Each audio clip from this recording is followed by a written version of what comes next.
할렐루야! 하나님의 크신 사랑이 이 시간 우리 가운데 가득한 줄 믿습니다. 오늘 우리는 사사기 13장 24절로 25절의 본문을 가지고 기묘자 하나님과 동행하는 은혜의 인생이라는 제목으로 말씀을 함께 나누도록 하겠습니다. 여러분들 일주일 살아가면서 풀리지 않는 일들을 마주했습니까? 이 문제를 풀어야 되는데 풀리지 않는 것들. 우리 학생들은 매스나 사이언스 같은 것을 말할 수 있겠지요. 인생에는 풀리지 않는 수수께끼들이 많습니다. 학교 공부뿐만 아니라 관계에 있어서도 풀리지 않는 수수께끼가 많죠. 왜 이리 꼬였을까? 무엇 때문에 이렇게 답답한 지경에 이르렀을까? 누구의 잘못인가? 혹시 나의 잘못은 아닌가? 라는 생각을 하며 스무고개 하듯이 내 자신에게 자문하고 자답할 때가 많이 있습니다. 그러함에도 불구하고 풀리지 않는 수수께끼와 같은 인생을 우리는 살아갑니다. 도저히 내 머리는 이해되지 않는 상황을 마주하죠. 이것을 우리는 시련이라고도 합니다. 다른 말로 하면 고난이라고도 하죠. 내 힘으로 감당할 수 없는 고난, 그리고 내 자신의 연약함 때문에 내 자신을 알기 때문에 비참해질 때도 있어요. 나는 왜 이럴까? 그때 그렇게 하지 말았어야 되는데 라는 거죠. 고난은 언제나 새로운 이름으로 찾아옵니다. 고난이란 이름은 똑같지만 그 얼굴은 달라져요. 그리고 고난이라는 존재들은요, 마치 자기들의 힘을 자랑하듯이 근육 자랑을 할 때가 많이 있습니다. 물질의 고난이 더 세. 아니야. 비뚤어진 관계로 만들어진 이 관계의 고난이 더 세. 라고 말합니다. 심지어 아니야. 내일에 대한 염려가 더 세. 라고 말합니다. 여러분, 어떤 고난이 가장 센 고난일까요? 고난들은 서로가 더 강하다고 자신들의 힘을 자랑합니다. 우리 주위에도 이런 고난의 강펀치를 맞고 쓰러진 자들이 많이 있죠. 그런데 남의 일처럼 보이던 고난이 어느 순간 내 가까이에 다가올 때가 많이 있습니다. 비가 내려 온몸이 추워 떨고 있는데 아니나 다를까 강한 바람이 불어서 내 몸의 체온은 더 떨어지는 경우를 말하는 것이죠. 고난의 세겹줄은 더 견고하게 내 목에 목줄을 걸어 끌어당깁니다. 결국 힘듦이라는 전쟁터로 나를 이끌어가죠. 비단 이러한 고난이 새롭게 생긴 문화일까요? 그렇지 않습니다.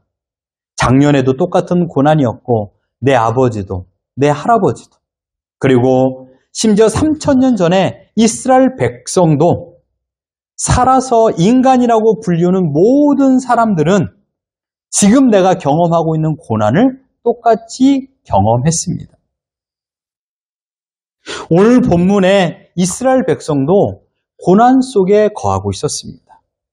그런데 이 고난 속에서 하나님은 아버지 되어주시고 그들을 방치하지 않으셨습니다. 바로 기묘자 되시는 하나님께서 그들의 인생을 개입하셨습니다. 삼손의 부모인 마노아에게 나타난 여호와의 사자는 자신의 이름을 묻는 그 마노아에게 이렇게 대답합니다. 사사기 13장 18절 같이 한번 읽어봅니다. 시작. 여호와의 사자가 그에게 이르되 어찌하여 내 이름을 묻느냐? 내 이름은 기묘자라 하니라. 여기서 기묘자라는 말은 히브리어로 팔라라는 단어인데 인간의 이성으로 이해할 수 없는, 도저히 인간의 능력으로 초월할 수 없는 존재, 원더풀이라고 쓰기도 하고 언더스탠딩이라고도 말하기도 합니다. 놀랍고 기이한 분. 나는 놀라운 일을 할 수 있는 자야. 나는 기묘자야 라고 말하는 것이죠. 대표적인 사건을 삼손의 부모가 목격하게 돼요. 20절을 같이 한번 읽어봅니다. 20절이 어디 갔죠? 20절에 보면 불꽃이 하늘로 올라가는 현상이 나타납니다. 그리고 여호와의 사자가 제단 불꽃에 휩싸여 올라가는 사건입니다. 어찌 인간의 이성으로 이 일이 가능하겠습니까? 어찌 인간이 불꽃에 휩싸여 위로 올라가겠냔 말입니까? 이 두 가지 사건을 인간의 이성으로 이해할 수 있습니까? 사실 성경에 등장하는 하나님의 기적은 모두가 인간의 이성으로 이해할 수 없는 사건들이죠. 그래서 우리는 이것을 기적이라고 말합니다. 우리에게는 기적입니다. 그러나 하나님에게는 보통의 일이에요. 하나님만이 하실 수 있는 일이죠. 홍해가 갈라지는 사건, 요단강을 맨 땅으로 건너갔던 사건, 더 먼저 성경에 기록된 가장 위대한 기적은 창세기 1장 1절입니다. 같이 한번 읽어보죠. 시작. 태초에 하나님이 천지를 창조하시니라. 이건 기적 중의 기적입니다. 이것을 기묘자, 인간의 이성으로 이해할 수 없는 일을 하시는 분이라고 기묘자라고 표현하고 있습니다. 사실 우리는 삼손의 태산과 사역의 시작을 다루는 본문을 통하여 하나님께서 당시 이스라엘 백성과 더 나아가 오늘 우리가 살아가는 이 시대의 백성들에게 고난 속에서 어떠한 믿음의 삶을 살아야 될 것인가를 가르쳐 주고 있습니다. 그렇다면 삼손이 태어날 당시 이스라엘 백성이 처했던 역사적인 상황이 어떠했는지를 먼저 생각해 보길 바랍니다. 한마디로 말하면 이렇게 표현할 수 있습니다. 칠흑 같은 어둠의 끝자락. 앞이 보이지 않는, 미래가 불투명한, 오늘을 어떻게 살아야 될 것인가 라는 막연한 두려움. 그게 바로 칠흑같이 어두운 상황이라는 것입니다. 이 시대의 특징을 두 가지로 볼 수 있는데요. 첫 번째로 보면 가장 긴 고난의 기간이라는 것입니다. 무슨 말입니까? 이스라엘 백성이 어떤 한 나라에게 지배를 받았는데 사사기 역사 가운데 가장 오랜 시간 동안 통치를 받았다라는 것입니다. 이스라엘 백성이 여호와의 목전에서 악을 행했습니다. 하나님은 그들을 어떤 나라? 블레셋이라는 나라에게 넘기셨습니다. 그 기간이 무려 40년입니다. 40년. 이 40년이라는 것은요, 사사기 전체를 통틀어 가장 긴 압제 기간이라고 말할 수 있습니다. 13장 1절 같이 한번 읽어봅니다. 시작. 이스라엘 자손이 다시 여호와의 목전에 악을 행하였으므로 여호와께서 그들을 40년 동안 블레셋 사람의 손에 넘겨주시니라. 40년의 압제를 당한 것입니다. 두 번째 특징은 무엇일까요? 지나긴 압제가 있었음에도 불구하고 그들은 회개하지 않은 백성이라는 것입니다. 여러분, 사사기에 나오는 그 중심 주제가 있지 않습니까? 타락을 하고 하나님께 회개하면 하나님께서 그 기도에 응답하여 주셔서 다시 회복을 주신다라는 거예요. 그런데 이전의 사사기 기록을 보면 고통이 심해지면 심해질수록 하나님을 찾고 부르짖는 그런 백성들이 나왔어요. 그런데 삼손의 등장 이전에 백성들이 하나님께 부르짖었다라는 내용이 단 한 번도 등장하지 않습니다. 이 40년의 기간 동안은. 고난이 일상이 되어버렸기 때문에 하나님을 찾는 힘조차 사라졌을 경우가 있고, 두 번째로는 블레셋의 문화에 완전히 동화되어서 하나님을 잊었기 때문에 하나님을 찾지 않았나라는 그런 두 가지 의견이 있습니다. 그렇다면 이스라엘을 통치했던 이 블레셋이라는 나라는 어떤 나라였을까요? 블레셋의 강력한 군사력과 이 철기 문화를 보게 되는데, 이스라엘의 백성에서 볼 적에 이 블레셋은 결코 넘을 수 없는 나라였습니다. 왜냐하면 이들은 철기 문화, 강력한 무기를 가지고 있었기 때문입니다. 해양 민족의 후예로서 블레셋은 지중해를 건너 가나안 서남부 해안가에 자리를 잡은 민족이었습니다. 당시에 최고의 철기 문화를 가지고 있는 게 바로 지금 이 지도의 블레셋이었습니다. 무기의 격차를 놓고 보면 이스라엘 백성들은 이 당시만으로도 아직까지 석기 시즌의 농기구가 무기였습니다. 블레셋 군사와 맞서 싸울 수 있는 그 어떠한 강력한 무기를 소유하고 있지 않았던 때였습니다. 서론에서 말한 고난의 강펀치가 다름 아닌 이 블레셋의 철제 무기였습니다. 그들의 위험한 근육과 그들이 소유하고 있는 무기를 보면서 이스라엘 백성들은 공포에 휩싸였기 때문입니다. 또 한 가지는 무엇일까요? 바로 정치적 무기력증, 영적인 무기력증이라고 말할 수 있습니다. 먼저를 보면 25절 본문 같이 한번 읽어봅니다. 시작! 소라와 에스다올 사이 마하네단에서 여호와의 영이 그를 움직이기 시작하셨더라.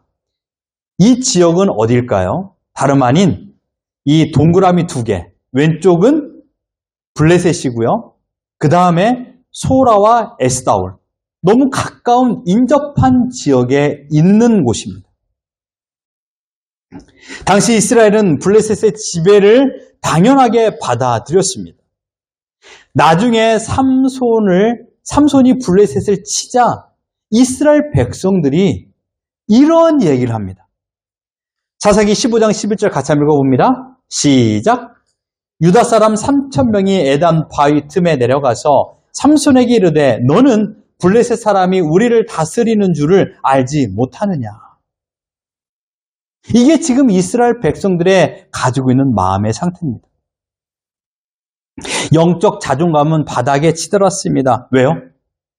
지금 소라와 에스다올, 블레셋과 가까운 지경에 살고 있었던 그들은 지금 하나님을 잊은 채 블레셋 문화에 완전히 지배를 당하고 있었습니다. 그래서 지금 삼손이 대적하여 블레셋을 칠 적에 얘야 너 왜 그러니? 지금 너가 공격하고 있는 블레셋이 어떤 나라야? 우리를 다스린 나라야. 그들과 우호 전략을 세워야지 왜 그들을 대적하고 있어? 라고 말하고 있을 정도로 그들은 하나님을 찾지 못하고 있는 영적 무기력증에 빠져 있었던 때였습니다. 이스라엘은요, 출산할 수 없는 육신과 고난의 육신의 심각한 질병을 가지고 있는 것처럼 영적인 질병을 가지고 있었던 것입니다. 이런 절망적인 상황, 힘으로도 영적으로도 이길 수 없는 절망적인 상황, 인간의 힘으로는 아무런 소망이 보이지 않았을 때 하나님께서 직접적으로 이스라엘 땅에 개입하신 것입니다. 아무도 기대하지 않았던 불임 가정. 삼손의 부모님은요, 불임 가정이었어요. 아이를 출산하지 못하는 부모였죠. 마노아의 가정에 찾아오셔서 삼손이라는 그런 귀한 사사를 허락하여 주신 것입니다. 인간의 이성으로 블레셋의 철기 문화를 이길 수 있는 방법이 없었기 때문에 하나님은 이성과 지각을 뛰어넘는 기묘자의 방식으로 삼손이라는 위대한 사사를 세워주신 것입니다. 여러분, 우리가 삼손하면 떠오르는 게 무엇입니까? 데릴라입니까? 드릴라입니까? 머리가 긴 여인? 삼손하면 힘이라고 생각해요. 삼손하면 힘. 그래서 부서지지 않는 가방 뭐 해가지고 그런 제품도 있지 않습니까? 그런데 여러분, 삼손이 가지고 있는 능력은요, 삼손이 소유한 그런 힘이 아니에요. 삼손의 능력은 소유가 아닌 임재의 결과입니다. 여기서 말하고 있는 임재는 무엇입니까? 바로 하나님께서 함께 하심. 하나님의 소유된 백성이기 때문에 그러한 능력을 행할 수 있었다라는 것입니다. 많은 이들이 삼손을 생각할 때 근육이나 타고난 힘을 생각하지만 그러나 성경에서는 단 한 번도 삼손이 남들보다 덩치가 컸다라고 말한 적이 있습니까? 골리앗은요, 다윗이 보기에 또한 이스라엘 백성이 보기에 엄청 큰 3m라고 말하지 않습니까? 근데 성경에 어디에서 삼손이 사자보다 더 컸다라는 말이 나오나요? 그런 몸의 크기를 말한 적이 없어요. 특별한 DNA를 가졌다라고도 말하고 있지 않습니까? 그렇다면 이 삼손이 소유한 이 힘의 근원을 어디에서 찾을 수 있을까요? 24절로 25절 같이 한번 읽어봅니다. 시작! 그 여인이 아들을 낳음에 그의 이름을 삼손이라 하니라. 그 아이가 자라매 여호와께서 그에게 복을 주시더니 소라와 에스다올 사이 마네단에서 여호와의 영이 그를 움직이기 시작하셨더라. 24절에는요. 여호와께서 그에게 복을 주셨고요. 25절에는요. 여호와의 영이라고 표현했습니다. 하나님께서 그와 함께 하신 임재, 하나님의 임재가 있음으로 말미암아 삼손은 놀라운 힘을 발휘할 수 있었던 것입니다. 삼손이 젊은 사자를 맨손으로 찢고 여우 300마리를 잡으며 나귀 턱뼈 하나로 수천 명을 물리칠 수 있었던 그 비결은 재능이 아니었습니다. 바로 기묘자 되시는 하나님의 영이 삼손을 붙잡았기 때문입니다. 우리는 종종 내가 좀 더 능력이 있었으면, 내가 더 힘이 있었으면, 내가 가지고 있는 것이 많았으면 이라는 한탄을 합니다. 여기 계신 부모님들 결단코 그런 한탄하지 마십시오. 내가 조금 더 큰 부자로서 내가 가지고 있는 재물이 많아서 우리 아이들에게 그 재물을 줬으면 우리 아이들이 행복하게 살 텐데 라고 생각하는 때가 많아요. 물론 그 재물이 필요하기도 하지요. 그러나 부모님의 존재만으로도 자녀는 힘을 얻습니다. 그렇지 않습니까? 부모님의 존재만으로. 가난한 부모라고 해서 아무것도 줄 수 없는 부모라고 해서 그 부모가 힘이 없는 것은 아니에요. 내 마음에 위로를 주고 나를 이해해주고 언제나 내 마음의 고향이 되어주는 그 부모님, 아버지, 어머니를 생각하면 어느 순간 우리는 어려움 가운데서도 지난날 나를 내가 힘들어 했을 때 이겨냈던 일들을 생각하지 않습니까? 그러니 내가 조금 더 힘이 있었으면 좋아질 뻔했어 라는 생각을 하지 마십시오. 지금으로도 충분합니다. 지금으로도 충분합니다. 하나님은 우리의 결핍을 문제 삼지 않아요. 오히려 하나님은 삼손이라는 한 개인을 통하여 이스라엘의 구원이 인간의 전술이나 인간의 힘으로 되어지는 것이 아니라 기묘자의 능력으로 되어진다라는 것을 가르쳐 주시는 분이에요. 나의 약함이 곧 하나님의 강함을 경험하게 돼요. 그러니 내가 조금 더 큰 재물이 지금 있었으면 내가 이 일을 할 수 있었을 텐데 라는 것보다 나의 약함을 하나님께 고백하고 하나님의 강함을 의지하는 거예요. 이게 소유가 아닌 임재의 결과예요. 하나님은 여러분의 스펙이나 조건을 쓰시는 분이 아닙니다. 하나님은 하나님의 영에 사로잡힌 그 존재를 쓰십니다. 그러니 중요한 게 무엇입니까? 지금 내가 어떤 것을 소유하는 것이 아니라 내가 지금 누구와 함께 하느냐가 더 중요합니다. 내가 지금 누구와 함께 하느냐. 이게 더 중요합니다. 하나님께서 삼손을 통하여 고난 가운데 빠져있는 이스라엘 백성들에게 주시고자 하는 메시지는 또 무엇일까요? 다른 게 아닙니다. 너는 누구인가? 너의 정체성이라는 것입니다.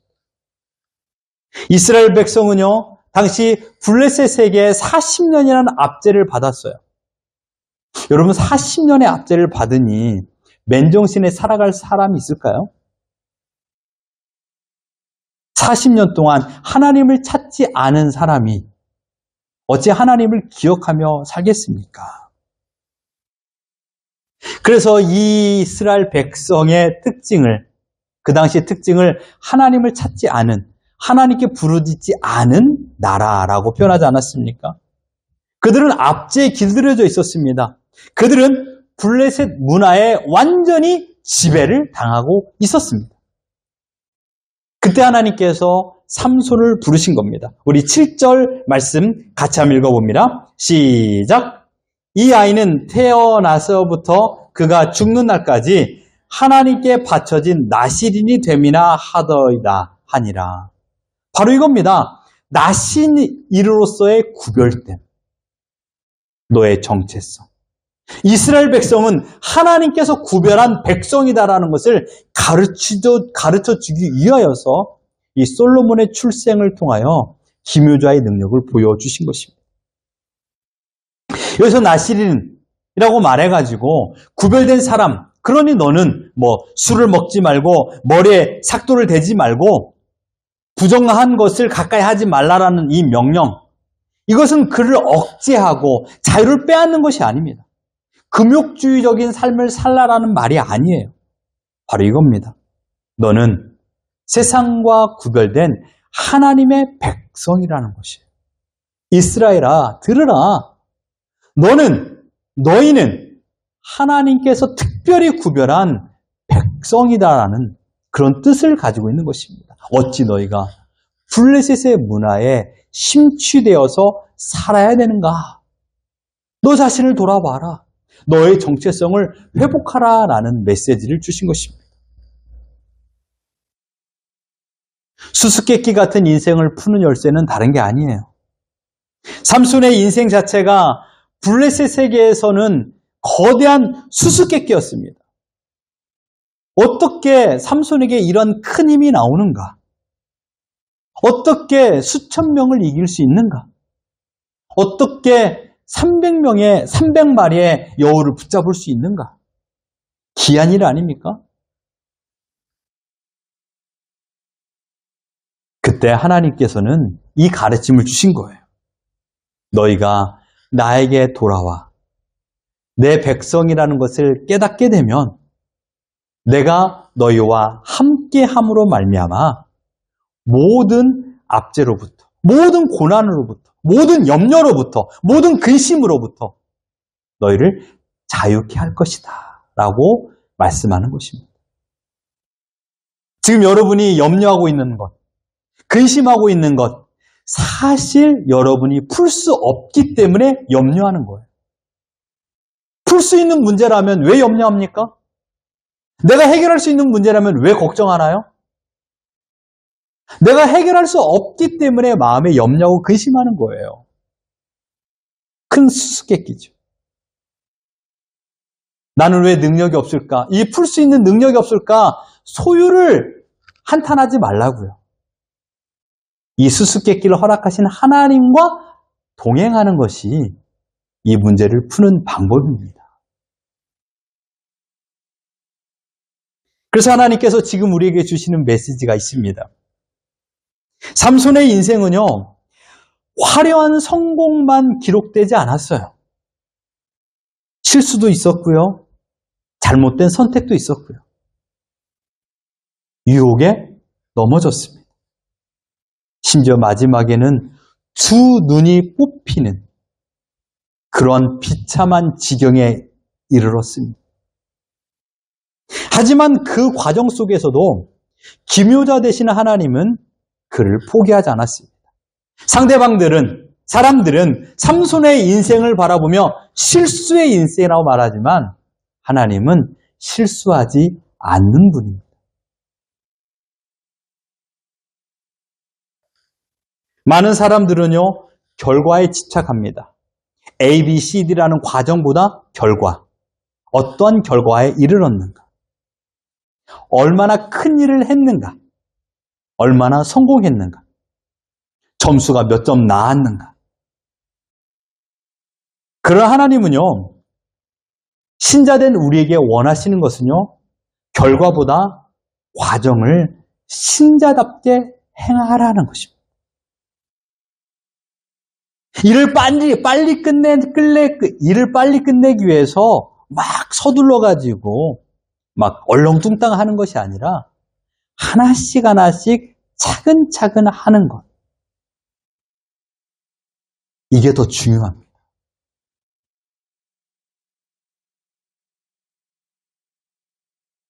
삼손이 능력을 발휘할 때마다 더 위대한 순간은요, 큰 전쟁을 이겨서가 아니에요.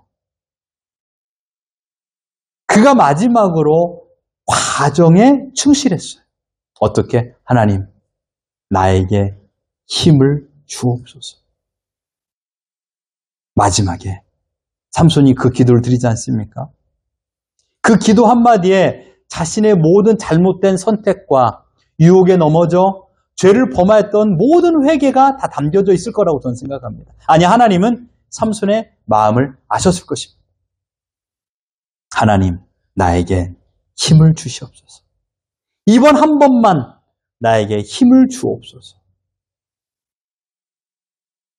사랑하는 성도 여러분, 우리 인생은 때로 삼손이 내놓은 수수께끼처럼 복잡하게 꼬여 있을 때가 많습니다. 경제적인 위기, 관계의 단절, 건강의 위협은 우리를 두렵게만 만듭니다. 하지만 기묘자 하나님, 능력의 하나님, 우리의 이성으로 이해할 수 없는 위대하신 하나님께서 나와 함께 하신다라면 그 어떠한 어려운 수수께끼도 더 이상 공포의 대상이 되지 않습니다. 염려의 대상이 되지 않습니다. 걱정의 대상이 되지 않습니다.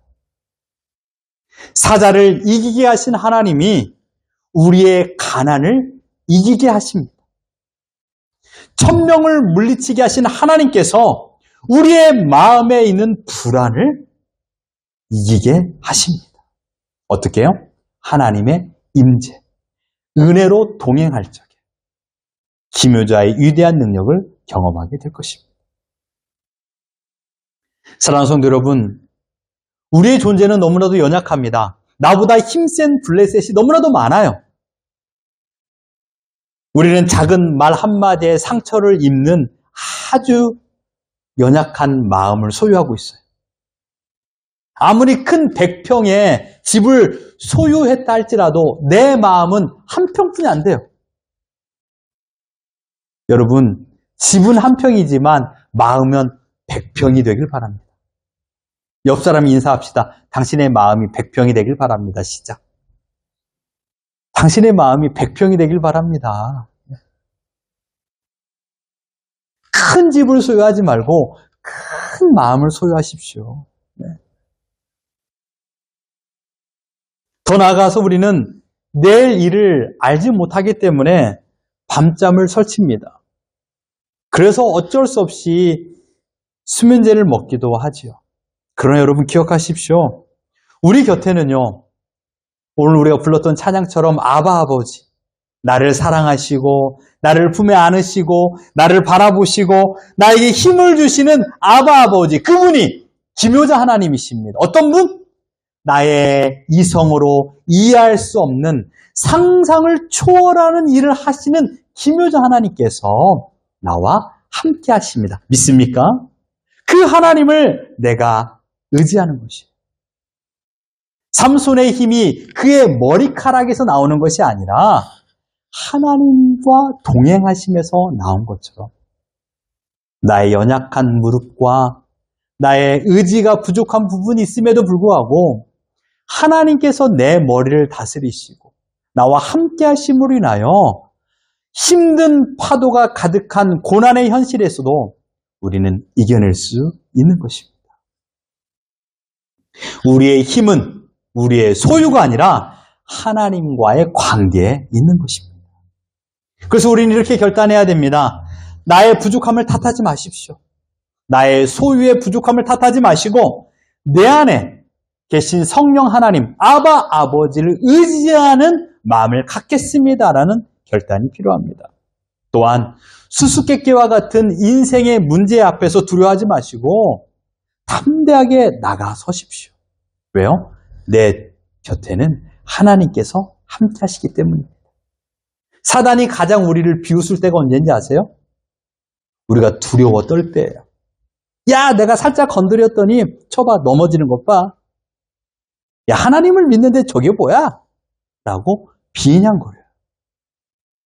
문제는 언제나 찾아오죠. 괴로움은 언제나 찾아와요. 고난은 얼굴을 바꿔서 또 다른 이름으로 내 앞에 서 있어요. 근데 이 고난은 작년에도 있었다니까요. 한 달 전에도 있었어요. 문제는 내가 이 앞에서 얼마나 담대함을 가지냐 이거예요. 수수께끼를 풀어갈 때, 해결될 때 그 기쁨이 있지 않습니까? 하나님께서 나와 함께 하심으로 인하여 실수하지 않으시는 하나님을 의지함으로 그 어려운 수수께끼를 풀어나갈 때 얼마나 기쁨이 있냐고요. 우리 이번 주에 이런 기쁨을 맛보아 알아가는 우리 삶이 되기를 소망합니다. 세 번째로 세상이 말하는 성공의 결과가 아니라 매일의 삶을 신자답게 살아가는 과정을 더 중히 여기십시오. 결과보다 과정. 오늘의 최선. 내일의 일은 내일 염려하고 오늘 최선을 다하는 것입니다. 하나님은 결단코 우리를 버리지 않으시는 분이라고 약속하여 주셨습니다. 항상 나를 품에 안으시고 나를 바라보시고 나의 눈을, 나의 호흡 소리를 듣고 계시는 분입니다. 숨 쉬고 있나? 이 아이가? 우리 어렸을 적에 아기를 품에 안으면서 아이가 가만히 있으면 귀를 갖다 대잖아요. 얘가 숨 쉬고 있나? 그리고 아이 냄새를 막 맡잖아요. 아이가 품에 있을 때 아이 냄새 얼마나 좋아요. 하나님은 그러세요. 항상 우리를 가까이 두시고 가까이 계셔서 우리를 안으시고 또한 우리에게 힘을 주시는 분이세요. 그러니 여러분, 고난이 내 앞에 있다 할지라도 염려와 근심과 동행하지 말라고 매일 하나님께서 말씀하잖아요. 은혜의 동행을 해라. 누구와? 기묘자 되시는 하나님의 능력을 경험함으로 은혜의 동행을 해야 됩니다. 이번 한 주간 염려와 근심과 동행하지 마시고 언제나 나를 붙잡아 주시고 힘이 되어 주시는 능력의 기묘자 하나님과 동행하는 우리 모두가 되기를 예수 그리스도 이름으로 축원합니다.